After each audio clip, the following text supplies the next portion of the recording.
What's up, guys? How you doing? Welcome back. Got some plants that I want to work on, so I figured let's do it together. Why not, right? Hopefully this mic is working and no music because the masses have spoken. All right.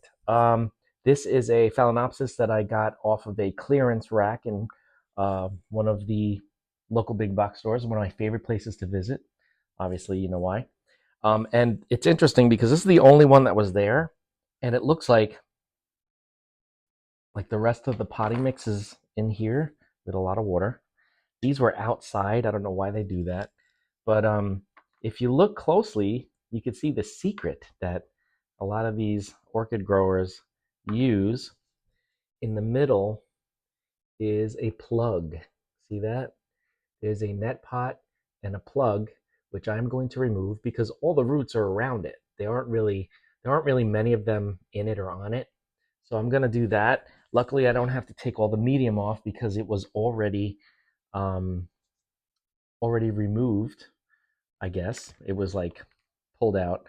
All right, let me see what I'm doing here. Ooh, looks like one of the roots is kind of caught on there. So first things first, I'm gonna take off this um, this little bamboo stake because we don't need it. There aren't any flowers. All right. All right. This is a little tricky, but there we go. Okay. So this spike is obviously done, but if you look right up here, there's a part where it's still living. So I'm going to cut it right where it turns bad. And there it goes. And this one, this side shoot, this secondary spike is no bueno. Looks like it's done, or it either bloomed or it just, yeah, it looks like it bloomed. Maybe just one or two. Now, what I'm going to do is I'm going to peel back some of the sheaths at these nodes because that will potentially activate secondary spikes on this. Because they already look a little bit swollen. That one was already used. Like down here, it looks like potentially it will extend, and this one down here too. I'll show you up close. You can see how it's almost like a bud there, getting ready to pop open. So that's what I'm doing there. Gonna give it a look, remove any of this extra bark because this was obviously in bark. And then I already have my plastic cup slash vase that I'm going to put this in. But before I do anything like that, I need to remove this plug because I don't want it. I don't want it anymore. I don't want the plug, guys. Help me. Help me remove it. All right. Let's see what we gotta do here. Poor fowl has been mistreated. Oh, it comes off very easily. Look at that. It's split in half, and boom, it's off. That was easier than I thought. And if you look, the roots that were surrounding the plug have rotted. See, rotten, rotten, rotten. All these are rotten. So the plugs are no good. Okay, I'm glad we got that off. That was easy. Now I'm just cutting off all of these dead, flattened, disgusting, rotting roots. How many adjectives can I use? All right, this one's coming off too because it's damaged. This one's coming off too because it's rotten. We could take this little what is this? A little it's a net pot, but it's not a net pot because it's barely a net. Anyway, all right. Gonna keep looking and see what's going on here. This actually doesn't look so bad. It's almost like either someone did some of the work for me or nature did. I don't know. But I don't like the way they do this. Anytime that they have clearance now, they put it on a rack or multiple racks and they push them outside and they're exposed to all the rain, all the wind, all the heat, all the sun, all the cold, everything. And these are indoor plants up here in New York. You know what I mean? So they've been grown either in a greenhouse or then they've been in the store. And then when they're not looking so good, they throw them outside. And I'm like, that's not going to help. But anyway, they used to keep it. I guess in the winter, they keep the clearance rack on the inside, which is fine. But in the summer, waterlogged and the heat, the sun, it's just not good. But whatever. I I always feel the need to rescue these guys because there's potential in this. I mean, it's got healthy leaves for the most part. You know what I mean? It's got a bloom spike that it looks like it's potentially going to ex- extend in 2 places or 3. I mean, there's a lot here. And it has 4 leaves, which is good because the 4 leaves can support another bloom cycle. If there was like 1 or 2 leaves, I'd say, I'm going to force this into a growth phase so that I can get at least one other leaf. Because I know people say between 3 to 5 leaves is what you should have in a Phalaenopsis to keep it healthy.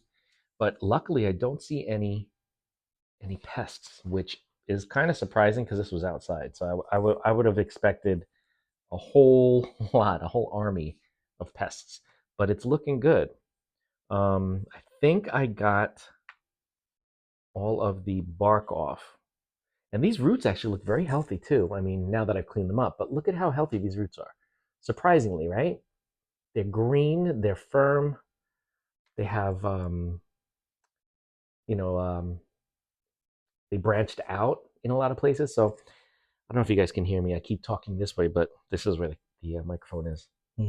um, yeah, so pretty healthy. I'm not gonna lie to you. If there was another one there, if they had another, I would have taken it too because I mean this is gonna be easy for the most part to transition. So what I'm gonna do is, like my others, I'm gonna put this into semi-water culture, which means for part of the week it gets a little bit of water. I'm not gonna say I fill it all the way up because I don't.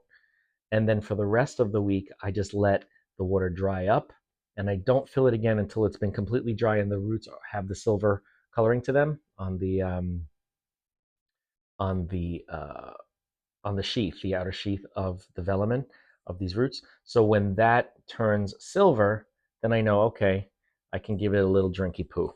So let me just cut this little thing off. I want to cut off anything that could potentially start a rot fest. Even though rotting is not as common in semi-water culture because it has that whole dry period, I still don't want to take any chances. Oh, wait a minute, I got a little piece here. So any tip that has like brownish color to it, this one here is no good. I gotta take that off. Actually, I just did. All right. So there's that. I'm pretty sure that this is good to go. The last thing that I will do, and that's after the video because I don't want to have to leave you guys and I can't keep bringing you back and forth. You get motion sickness. But I'm going to rinse this off in the sink just to clean off any debris. And then I'll put it back into, I'll put it for the first time into its new home. And I'm not going to put any water at the bottom yet. Because I'm going to have rinsed this off, they're all going to be wet. So that'll be enough for a while. And now that I'm pulling this, I'm changing its environment and I'm putting this into something completely new. It's not going to react well if I fill it full of water right away. So I just got to get it acclimated and it will do fine. Wow, this can barely fit in here. These roots are really good. But yeah, this is going to do great and I'm very excited. I don't even know what color the flowers are. That's another exciting thing. I don't know if this is going to be purple, pink, white, yellow, orange. I have no idea. So that's going to be fun. And once it blooms, I will definitely show you guys because that's what we do here, right? Just found another piece that was a little bit rotten. Okay. God, it's hard to get it in here, but I don't want to put it in something wider because there we go. I think I got it. All right. So this is what she looks like. Okay. I'm going to also just wet down the leaves and just make sure that everything looks good. But it definitely looks healthy. I'm very excited about this one because usually when you see them in clearance, they're on their last roots. So anyway, that's that. So we're good with that. The rest of this stuff I could just toss, so I'll just throw it in here for now. And there's something else that I got today that I wanted to show you. It's a Scindapsus, you know, Pictus argyrius. I think it's more Pictus, but this one looks like it was originally a Silvery Ann. And the reason why I say that is if you look at these leaves, they have the patches of silver, right? It's not the normal Argyrius or the silver satin pothos that you see, but it has one vine that's coming out, and look at the leaves on it. It's almost like a halo of silver with very little modeling on it. So look at that. Isn't that cool? So I'm going to start taking cuttings from this vine because I want to see if I can isolate that. Because wouldn't that be cool to have? It's almost got. It's not like the jade Scindapsus, but it is almost like a very light sheen of silver, very fine sheen with just the edging, excuse me, around the leaf. I think that would look kind of cool. So I don't know if it's possible. I don't know if it already exists. I saw this and I said, I'm going to take it and just see what I can do with it as far as isolating. These plants grow pretty fast once they're stable and acclimated, but I'm looking forward to it because it's really cool. This leaf here got me. Look at that. It's just surrounded by silver, and it's got like a very, very light silver sheen on a dark green leaf. I like that. I don't know. I don't know if it's going to carry over in cuttings when I propagate, but hoping for the best. So we'll see what happens there, because you know me and experiments. One thing I also wanted to show you, well, not one thing, a couple things. First of all, this one I've been showing you every week ever since I put these cuttings of the Plectranthus silvercrest into acrylic, and it's just doing phenomenally well. It's doing even better than the ones that I put in. I don't want to say even better. These are in the lava rock. These were bigger to begin with, so they're both doing great. I don't want to even say better. This guy is actually really starting to take off, and so is this one. I'm going to keep them both in these different media, just so that we can kind of see what goes on. You know what I mean?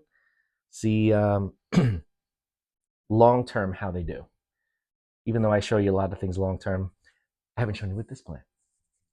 All right, so I'll put these back over here. And next, this is the Peperomia beetle. I think it's Triangularis.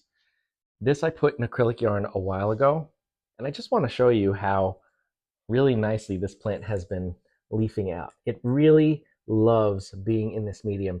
This was in a 2-inch pot, little tiny pot, and it just had a couple of branches, and I even took a cutting from it when it was in that little pot, but now look at it in this self-watering planter that is with acrylic yarn, and you can see the yarn chains down there that bring up the water. So you can see, what does that say? Ungulata. That's what it is. Peperomia ungulata. See, I'm glad I put the name on the bottom. Anyway, doing really well. I don't know where I got Triangularis from. It's doing really well, and I had some new growth points. There's a new set of leaves coming up there, new set of leaves here. It just shows that this plant is happy. And believe it or not, this isn't anywhere near the window. It's like 3 feet away from a north-facing window. North-facing window. It's not really getting much, right? But just goes to show you these types of epiphytes and these types of plants really do great in a medium that's inorganic, holds, wicks, retains moisture, but also traps air in those little chains that I make with the yarn. So yeah, it's just so much fun. Is there anything else I want to show you? Nah, not right now. I think that these are it. So if you have any questions about these plants, how I'm growing them, blah blah blah, you know how it goes. Leave a comment. We'll talk. We will talk. God, I'm so New York. We'll talk. And don't forget to like, comment, share, and subscribe. Hit that bell if you want to be notified. And I will see you in the next video. Bye, guys.